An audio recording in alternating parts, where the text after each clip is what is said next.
दिवाली का दिन था। सभी दिवाली के पटाखे फोड़ रहे थे तो किसी के घर में पूजा हो रही थी। सभी एक दूसरे के गले मिल रहे थे। तो वही राजेश भी अपने घर में अपनी पत्नी राधा के साथ आरती कर रहा था, लेकिन उसके दोनों बच्चे अभी तक आरती के लिए नहीं आए थे। ये देख राजेश अपनी पत्नी से बोलता है। देख रही हो अपने बच्चों को तुम? अरे आज के दिन भी कोई अपने माँ बाप के पास नहीं आया है। दिवाली है, आज की रात बच्चों की रात है। आज वो सेलिब्रेट नहीं करेंगे तो क्या आप करोगे? अरे तो मना कौन कर रहा है? मैं तो बस ये बोल रहा हूँ कि पूजा कर लो, उसके बाद तुम्हें जो करना है वो कर लेना। अभी तुम देखना। निमृत बेटा, बेटा कहाँ हो? पूजा का समय हो रहा है। पापा मैं तैयार हो रही हूँ, बस अभी आती हूँ 10 मिनट में। देख लिया अपनी बेटी को, अब बारी है बेटे की। अब उसका भी जवाब सुनो। बेटा राघव कहाँ हो? बेटा आ जाओ, पूजा करनी है। राजेश राघव को आवाज लगाता रहता है, लेकिन राघव कोई जवाब नहीं देता और ये देखकर राजेश बोलता है।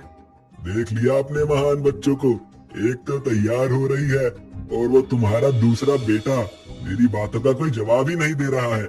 अजी, अब आप उनकी पर्सनल लाइफ में इंटरफेयर मत कीजिए।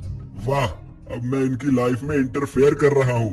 कैसी बात करती हो राधा तुम भी। अब मैं उन्हें कुछ बोल थोड़ी ना रहा हूँ।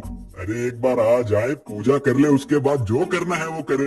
ओहो, तो कर लेंगे ना पूजा, आने दो उनको। हमने तो आरती कर ही ली है, बस वो दोनों जैसे ही आते हैं वैसे ही बाकी की पूजा शुरू कर लेंगे।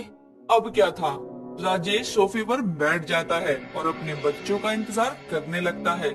लेकिन रात के 9 बज जाते हैं, पर राजेश और राधा के बच्चे अभी तक पूजा के लिए नहीं आए थे।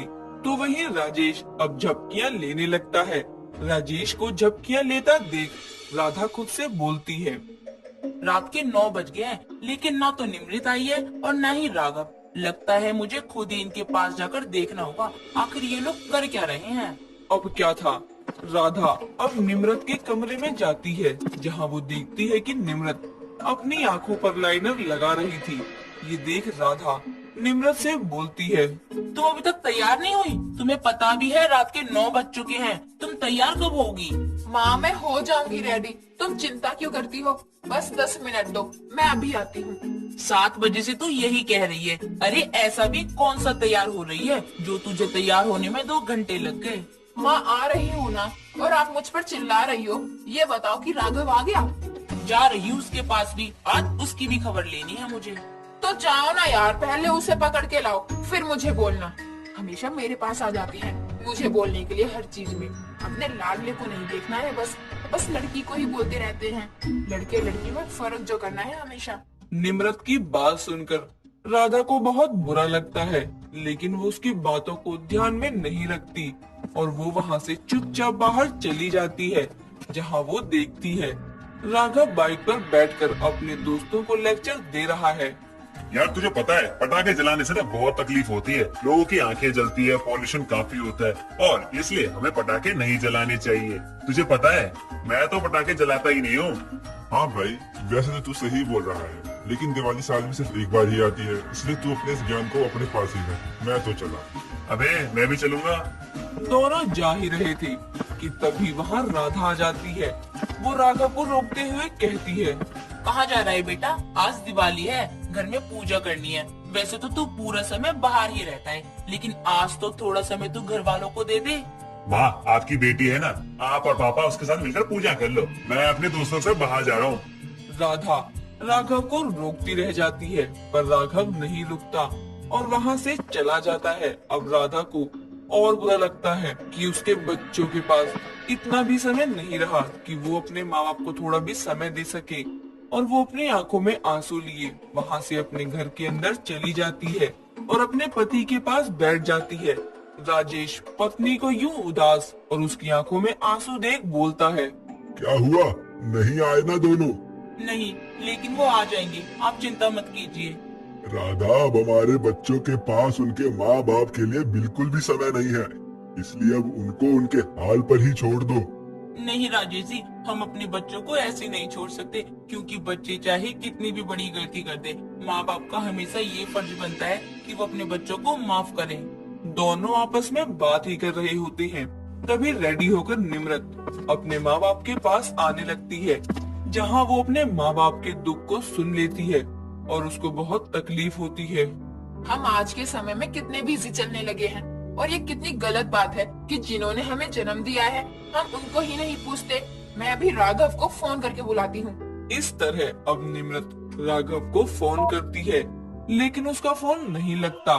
तो वहीं दूसरी तरफ राघव अपने दोस्त के घर जाता है, जहां वो देखता है कि उसका दोस्त अपनी माँ को बहुत इज्जत दे रहा है और उसकी माँ जो भी बोल रही है वो उनके कहने को मान रहा है। ये देख अब राघव को अपनी माँ के साथ किया हुआ बर्ताव याद आ जाता है और अब वो अपने घर आ जाता है, जिसके बाद वो नहा धोकर अपने कमरे में पूजा के लिए तैयार हो जाता है। और उसी समय पर निम्रत आ जाती है और कुछ देर पहले की बात बता देती है, जिसके बाद दोनों अपने माँ बाप के पास जाती हैं और उनसे माफी मांगती हैं। माँ पापा हमें माफ कर हमें दो माफ प्लीज। कर दो प्लीज। हमने जाने अनजाने में आप लोगों को कितना दुख दिया, ना जाने कितनी तकलीफें पहुंचाई। हो सके तो हमें माफ कर देना। हाँ, तुमने हमें दुख तो बहुत दिए हैं। माफ कर दो ना माँ, आप जो बोलोगी मैं वो करूँगी और मैं ही नहीं बल्कि राघव भी करेगा। क्यों राघव, सही कहा ना मैंने? हाँ हाँ तो सही कह रही है। बस माँ पापा हमें माफ कर दो। अगर मैं नहीं कर पाऊंगा ना तो ये मोटी तो है ही ना। अपने बच्चों को ऐसे देख दोनों की आंखें भर जाती हैं और दोनों अपने बच्चों को गले लगा लेते हैं।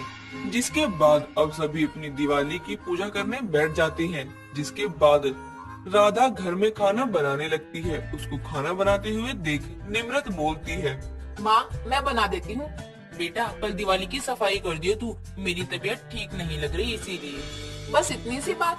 कर लेगी ना? हाँ माँ कर लूंगी मैं। और जब आपकी तबीयत ही ठीक नहीं है तो आप क्यों काम कर रही हो? हटो यहाँ से, मैं बना देती हूँ खाना। इस तरह अब निम्रत सभी को खाना बनाकर खिलाने लगती है। बाद में खुद खाकर सो जाती है। अगले दिन अब जब निम्रत उठकर अपने घर को देखती है तो पूरा घर फैला हुआ था, पर उसके घर में सिवाय उसके और उसके भाई के कोई भी नहीं था। ये देख निम्रत अपने पापा को फोन करती है और अपने पापा से बोलती है, पापा आप और मम्मी कहाँ हैं और घर कैसा फैला हुआ है? बेटा तुम्हारी मम्मी की तबीयत ज्यादा खराब हो गई थी, इसलिए मुझे हॉस्पिटल आना पड़ा। तुम घर का ख्याल रखना। ठीक है। अब क्या था, निम्रत अपने भाई राघव को उठाती है और उसको सारी बात बता देती है। अब दोनों मिलकर घर की सफाई करने लगते हैं। दोनों ने अभी पूरी सफाई भी नहीं की थी कि वो थक गए थे और थकान भरी आवाज में राघव बोलता है, निम्रत यार, मम्मी अकेला कितना काम करती है ना। हाँ यार, मैं तो बस अभी आधे ही काम में थक गई। ऐसा करते हैं, आधा काम तू कर, आधा मैं करती हूँ। इससे काम जल्दी भी हो जाएगा। पागल है क्या? मैं बहुत थक गया हूँ, मुझसे नहीं होगा, तू अकेले कर ले।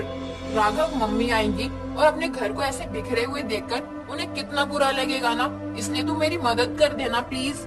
हाँ हाँ ठीक है, इमोशनल ब्लैकमेल मत कर। इस तरह दोनों अब घर का काम करने लगते हैं और कुछ ही देर में घर की पूरी सफाई कर देते हैं। कुछ समय बाद अब राजेश और राधा अपने घर में आते हैं, जहां वो दोनों देखते हैं घर की सफाई बिल्कुल अच्छे से हुई है और घर पूरी तरह से चमचमा रहा है, लेकिन खाना नहीं बना और दोनों भाई बहन थक कर सो गए हैं। ये देख राधा अपने पति से बोलती है, अजी, आज खाना बाहर से मंगवा लीजिए। मेरे बच्चे बहुत थक गए हैं, थकान की वजह से सो भी गए हैं। ठीक है। अब राजेश खाना मंगवाता है और राधा अपने बच्चों को प्यार से उठाकर खाना खिला देती है। अब उन दोनों को अपने माँ बाबा के प्यार की वैल्यू और घर की अहमियत समझ आ जाती है।